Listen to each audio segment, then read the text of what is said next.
Hi folks, John Cordisco back again. Round 4 of the Chess Masters final being played in Bilbao in Spain. This is a 2014 edition. This is between Ruslan Ponomariov, his white, former FIDE world champion from Ukraine, living in Spain now, and Aronian, number 3 in the world from Armenia. I'm used to saying Levin is number 2, but he's not anymore. Fabiano Caruana, Italian-American, is. Good game. Ruslan just came off a big win against Paco Viejo last round. Let's see how he does now. Ponomariov is white, Aronian's black. It's going to be an open Catalan. E6. Go for the first few moves here. Pawn takes, knight. Bishop checks. Bishop, A5. A3. Bishop takes. Queen takes. Knight b to D7. Interesting. It's kind of like the London system and a couple other openings for white. There's not really much as far as a lot of opening theory knowledge to remember. White castles, C6, A4.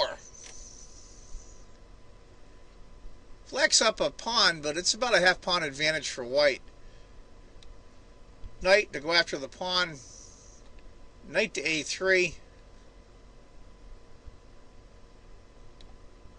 Knight. This is pretty wild stuff. Let's go back here. Knight to A3. I'm assuming, of course, that knight takes pawn. And that traps the knight. In case those of you are wondering why. Knight to E4, threatening the queen. Queen goes to C2 to hit the pawn. Knight to D6. A lot of knight maneuvers here. And black hasn't castled yet. We'll see how that works out. E4. I have no doubt that all of this so far is opening theory. All these guys. I mean, they're world-class players. They know all this stuff. Black finally castles. Rook to D1 for white. Queen to E7. Problem for black right now is his light squared bishop. Where's he going to go? He can go here. Big deal. Rook A to C1, C3. He knows he's going to lose the pawn. But rook to B1 instead. C takes, rook takes. Very interesting. Very interesting. It's going to be really hard for... Black's kind of in a bind here. Knight to E8. If you got to back up a knight like that, you got problems. Takes the bishop. Queen takes the knight. That was just a trade of knights. Just an awkward way of doing it. Boy, this is a weird position. It really is. Right now, it's about a half a pawn advantage for white, and black's up a pawn. Knight to E5. Really good spot for that knight. Queen goes back to E7 before it gets in trouble. Queen to C3. Now queen to D8, and light squared bishop for black, still sitting on the original square. That's how cramped he is. Queen to C5. Knight to F6. That's about as uncramped as black has been in the last few moves, and it still stinks. I guess the theory is he's going to try to go here to get rid of this knight. F4, knight to D7. Knight has to take a course or he loses the exchange. And queen has to take, because if bishop takes, he loses the B pawn. E5. Look how backed up black is. I mean, look at this. This is all that black has to work with for space. Pretty bad. Black's still up a pawn, but he's just about even on the computer. Rook to D8. I mean, what else are you going to do? Bishop up. Queen.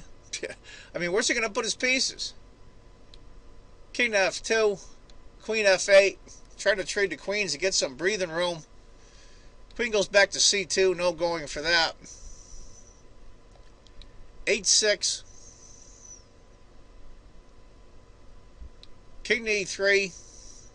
It's so much easier to play white in these positions, and the late squared bishop is still sitting here. Terrible stuff. Terrible. How's black going to untangle? Finally, he goes rook to a7. He just can't stand it anymore. He's going to have to move that bishop. He's got to have something going here. h4. Yay, the light squared bishop finally moved. We're on move 29, and he finally got the bishop developed. That's how bad his position was. Queen to c5, which is unlike Levin. He's a very cool customer, don't get me wrong. h5, queen to c3, queen to e7. This looks all bottled up. White can't attack this rook here, so it just sits. His queen can go here, but it's not going to matter. He's got a light squared bishop, so this looks very drawable right now. Rook b to d1, hitting the pawn twice. Bishop just comes back. Now the queen is guarding the b7 pawn. Rook, king f8, bishop f3, and the computer's giving it dead even basically. f5.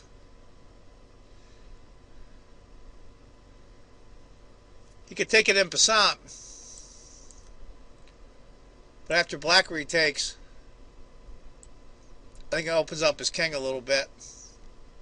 So he goes rook to b1, g6, rook, king, bishop, rook, bishop, rook, queen.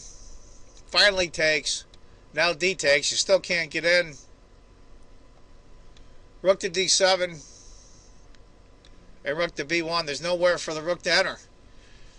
And this is where Ponomariov and Levin Aronian agree to a draw, or a move 41 just after the time control.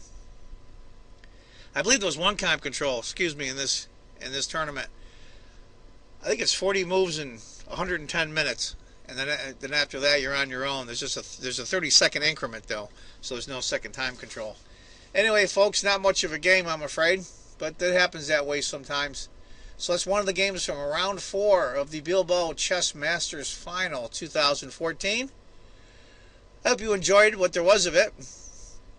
I go over it a little slower because it's not much of a game, but I thought white had the upper hand by far, but black's position just looked really bad, but the computer said it was barely ahead for white. Anyway, folks, I want you to remember, if you think chess is just a game, you're not playing it right. Take care, folks. Bye-bye.